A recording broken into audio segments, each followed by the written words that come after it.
Good morning. Good morning. Good morning. Good morning. Claire Ackers here, coming to you live from sunny Mills and Farsley. It is a beautiful day. A bit too warm for me, if I'm honest. I am not built with this heat, and I've got the ceiling fan going on. So if you see my hair going, that is what's going on. And I have got my brand new Joe Malone candle burning in the background, which is providing a lovely vibe for the day. I'm also in my yoga pants and Crocs today. It feels like that sort of a day, and I'm really glad you can't see that on camera. And this is the last time you are going to see me in this frame, because the office is having a switch around this weekend, because I am sick of having to have the blinds shut if I want anybody to see me on camera. So enjoy this frame right now. It's going to be all change from next week. How are you? Please do say hello in the comments if you are watching me live, and if you are tuning in a little bit later, please say hello with hashtag replay. Okay, today we are talking about 7 ways that self-sabotage is ruining your business. 7 ways self-sabotage is ruining your business. And this week, I got a call from an old client, someone I had worked with a little while ago, an HR business owner, who said, I think I am self-sabotaging and I can't seem to stop it. Can you help me? And she was so frustrated. She was kicking herself and beating herself up because she was no rookie. You know, she had the grey hairs and wrinkles of having grown a business. She had nailed her vision. She had nailed her values, and she had a really solid product and service offering. Of course she had. She'd worked with me. And yet she couldn't quite break through a plateau. And she was so frustrated. Every time it looked like it was certain this time she was going to do it, she was going to break through, she was going to reach a whole new level, something would happen. Just something would happen to make it go wrong. And she was right back where she started. And she was tenacious. You know, this lady was tenacious. She'd been round the block a few times. She knew how to pick herself up and get back on the horse. But it was getting harder and harder to get back on the horse, to keep going round again.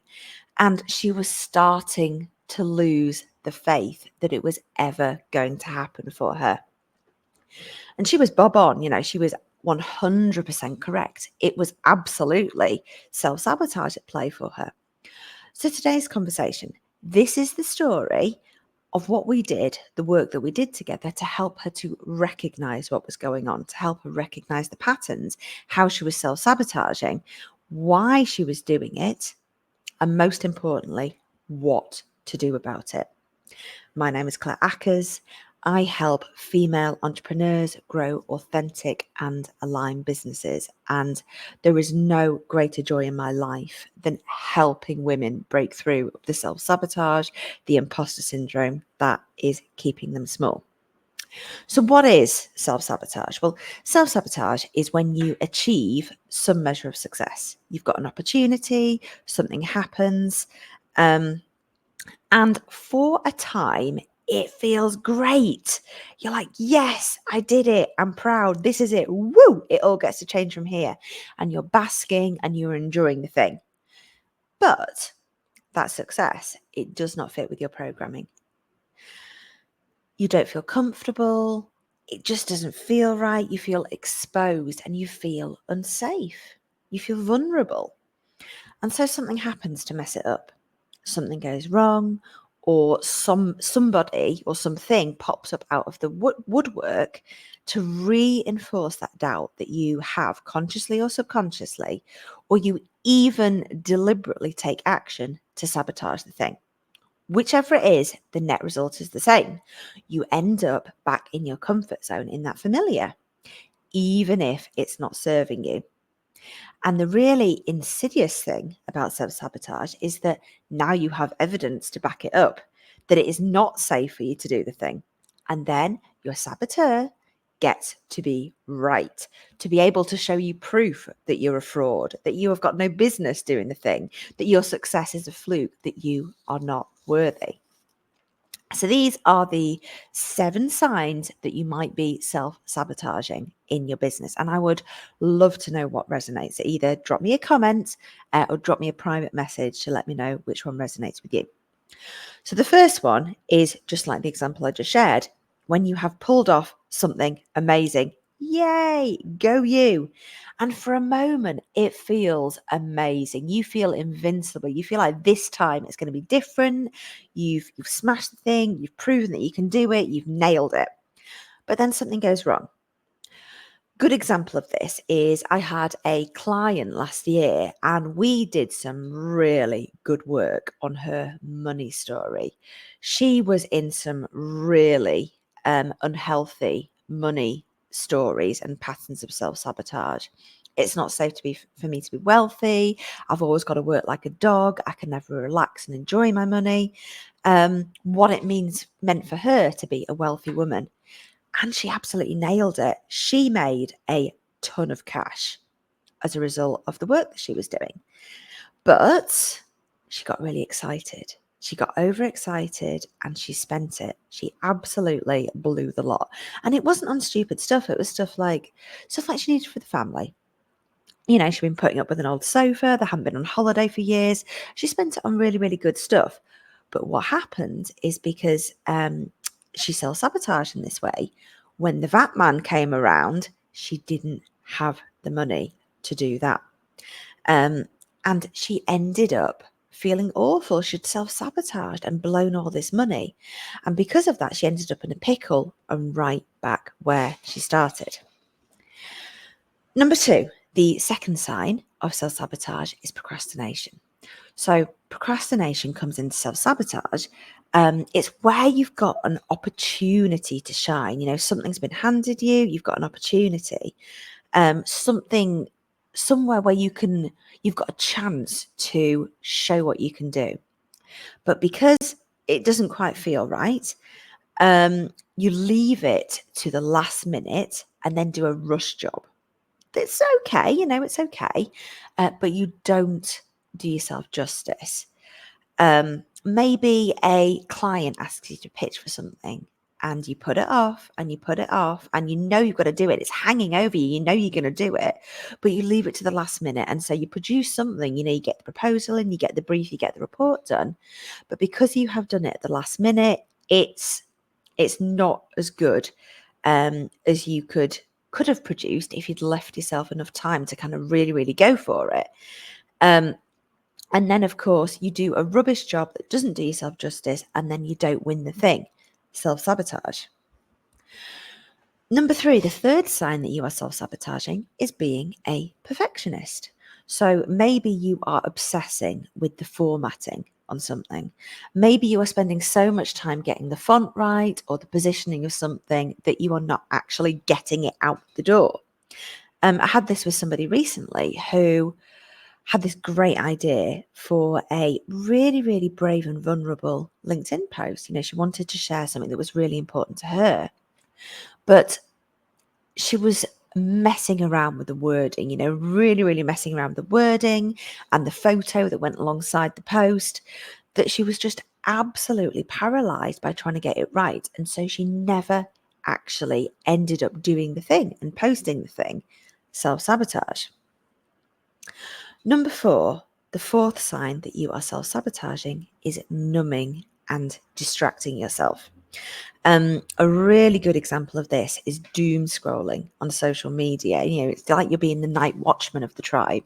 By doom scrolling, looking out for danger, looking for excuses to self-sabotage and not do the thing. Focusing on low value stuff, binning off doing the work that is actually going to move the needle for you, and going out for lunch with friends, even though you promised yourself that you would not do that this week because there's something really important that you needed to do. Healthy eating and exercise is a really huge topic when it comes to self-sabotage. And it's a huge one for me, actually. So I have been trying out intermittent fasting.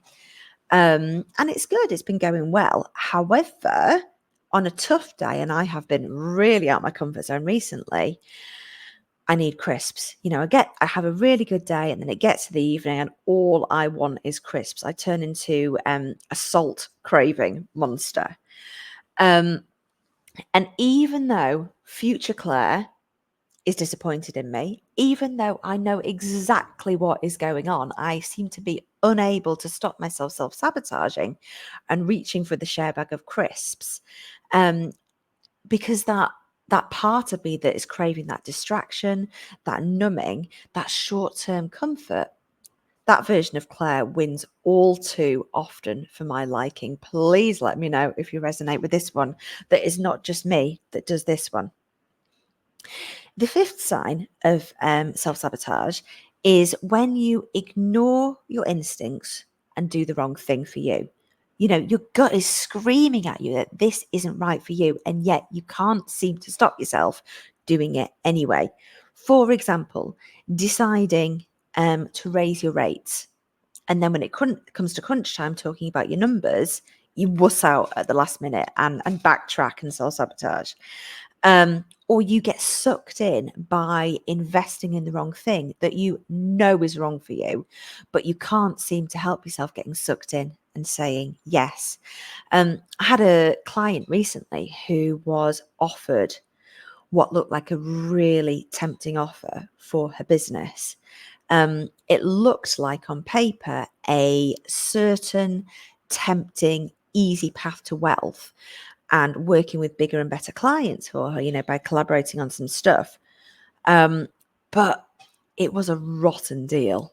It really, really was a rotten deal. And thank God she didn't go for it, because it would have been such a form of self-sabotage and everything that she had been working her backside off to get to. Number 6 is when you have bought into the sunken cost fallacy. This is a huge one for women, the sunken cost fallacy. It's where you are sucked in and lulled into a false sense of security by all the investment you have made in a thing so far, whether that is time or whether that is money. And rather than just call it, rather than just draw a line under it and focus your time, efforts, and attention elsewhere, you keep on going down a path with hoping against hope, hoping against all rational thoughts that you are almost there, and that this time it will be different. So number 6 is the sunken cost fallacy.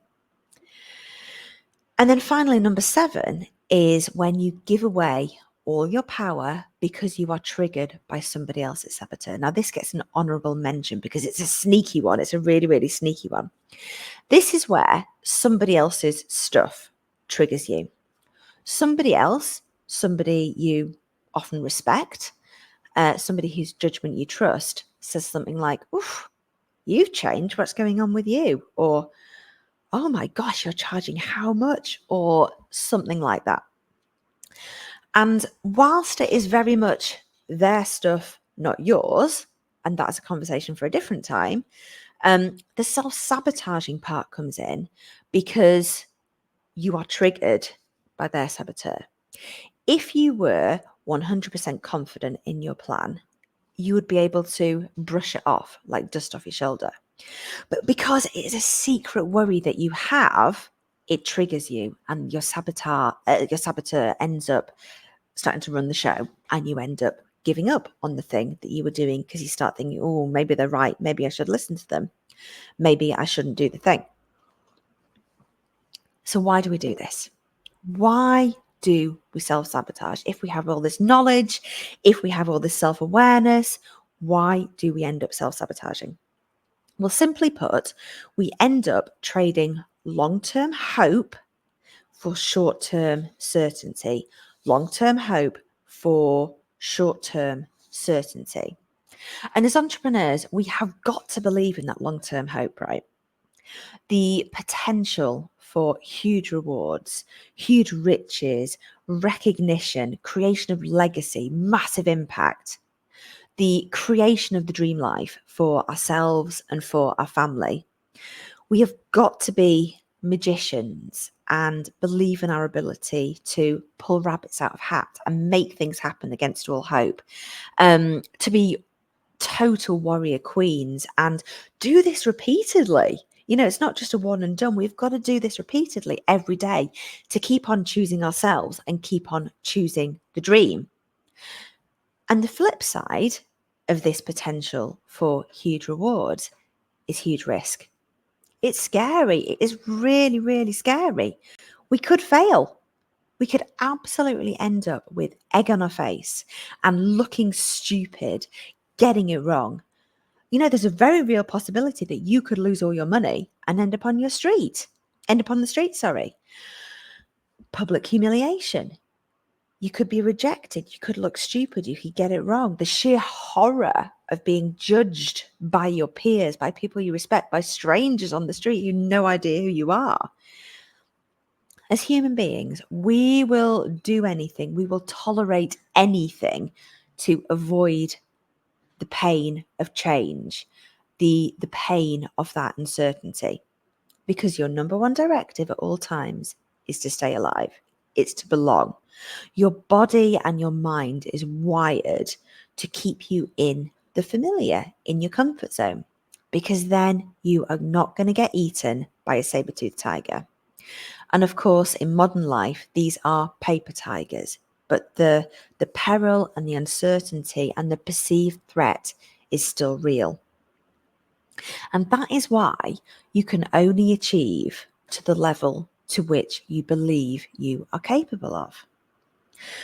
You get so far, you hit an upper limit, and then your brain, it freaks out.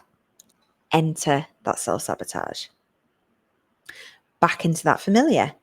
And it feels frustrating. It feels rubbish, but at least your brain comforts itself that there is safety, there is comfort, there is awareness, there is the familiar. And the really sneaky thing about self-sabotage is that next time you have a big dream, the next time you step outside your comfort zone, the next time you try to do an audacious thing, your saboteur gets to be stronger because it now has a bank of evidence to prove that you have no business trying to do the thing. You have no business stepping out of your comfort zone. Does this feel familiar to you? So, what can you do about it? You've got all this awareness now. You've recognized yourself in these 7 signs. You understand why it's happening, but what can you do about it? Because you're brave, you are audacious. You know that fortune favors the brave. You don't want your saboteur to continue to stop you. So what can you do about it? Well, the first thing I want you to know is that self-sabotage is one of the most common manifestations of imposter syndrome. And I have just released an ebook on this very topic where I teach you my 5 steps to freedom process. We go into a lot more detail on everything I've just shared. It's free. Go download it. There is a link in the notes of this conversation if you want to go download it and read it and let me know how you get on. I also want to share a quick and dirty version of what you can do if you want to go away and put this stuff into practice today. So, number 1, you need to be aware of your patterns. You need to have that self-awareness of the patterns that you go through to recognize and identify where you are hitting an upper limit. Now, that knowledge in itself is powerful and it is illuminating. To be able to recognize the loops, the patterns, even if they're frustrating, because then you have that self-awareness. You can separate the thought from who you actually are at your core and your potential. The next thing to do is to tune into and identify your saboteur, your imposter's voice. What is that unique voice whispering to you? And everybody's is slightly different. So to be able to tune into that unique voice is really, really important. The next thing to do is to understand where that voice is coming from. So we are talking about your origin story, the first time something that happened to you between the ages of 5 and 7, to understand where that voice comes from. And then to understand why we have it, which is just to keep you safe. That saboteur, all it's doing is trying to keep you safe. And if you can understand that, then it loses all its power. The next thing you need to do is to tune into or reconnect with a vision, your next level vision for your life and your business that is so exciting to you. It's so exciting to you and it's so close you can almost taste it.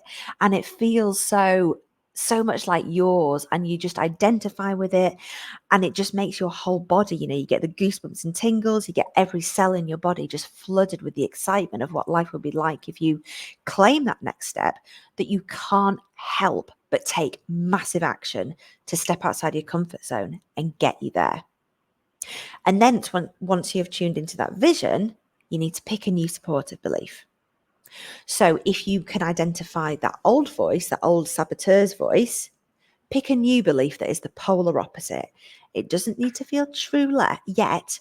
It just needs to feel exciting and needs to support that vision. And then what you need to do is to figure out the identity of the woman who believes that new belief, right down to a core. If we cut you through the middle, that new belief will be running through you like a stick of rock. And then tune into that energy. How does she show up? How does she interact with clients? What are her rules of engagement? What does she wear? How does she stand? How does she comport herself in the world? What does she believe? Really, really claim and step into and embody the energy of that version of you. And then take action. Take massive action. Do something today and drop me a note and let me know what you've done. I would love to know what you do as a result of this conversation to make that journey and that success inevitable. And then finally, this is really important and people always miss this step out, celebrate and bask in what you have done.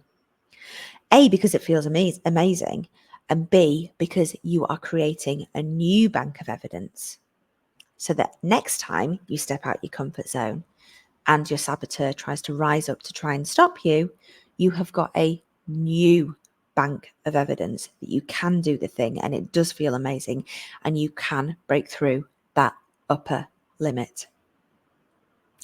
Finally, depending on when you're watching this, I just want to share a way that if you would like my help to do this stuff, because I know it's a lot. I know you've got a busy list.